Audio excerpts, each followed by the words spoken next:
Bienvenue au Starter du jour pour bien démarrer votre journée. Aujourd'hui, peut-on vous empêcher d'accomplir le plan de Dieu dans votre vie? Est-ce qu'un homme, est-ce qu'une situation peut vous mettre des bâtons dans les roues pour que vous ne viviez pas ce que Dieu a prévu que vous puissiez vivre? Il y a une histoire qui me touche et qui me bouleverse particulièrement dans la Bible, c'est la naissance de Jacob et d'Ésaü. Il faut comprendre que les parents de Jacob et d'Ésaü sont Isaac et Rebecca.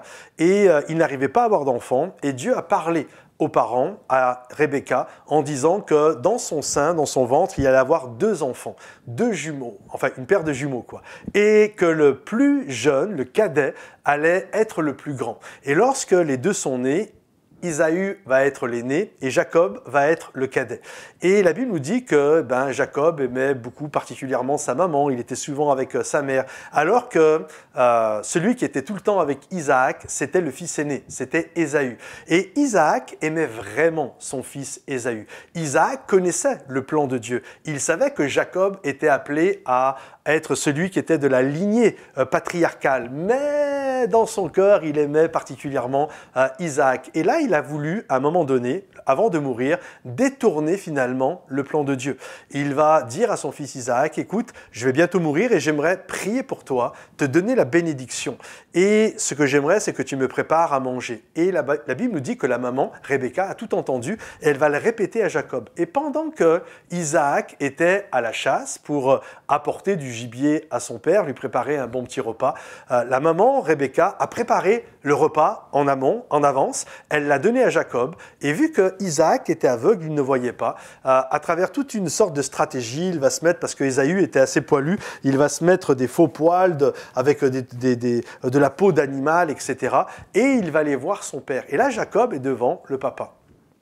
Et il va dire, voilà, j'ai préparé ce que tu m'as demandé. En fait, il se fait passer pour Isaac. Et il dit, je t'apporte ça afin que tu puisses me bénir. Et là, Isaac, au début, il est un peu troublé parce qu'il sent qu'il y a quelque chose, mais finalement, il y va. Et puis il dit, bon, finalement, ça doit être Ésaü. Et la Bible nous dit, après avoir mangé, il va prier pour Jacob, souvenez-vous, pensant que c'est Ésaü. Et il va dire à Jacob, je te bénis et je te fais plus grand, je te fais maître sur ton frère. Et littéralement, Isaac était en train de vouloir changer la volonté de Dieu. Mais il ne sait pas finalement qu'il est en train d'appuyer la volonté de Dieu parce que lui, il pense qu'il a Isaac, mais en fait, il a Jacob. Et la réalité, au lieu de détourner le plan de Dieu, il ne fait que l'appuyer et afin qu'il s'accomplisse.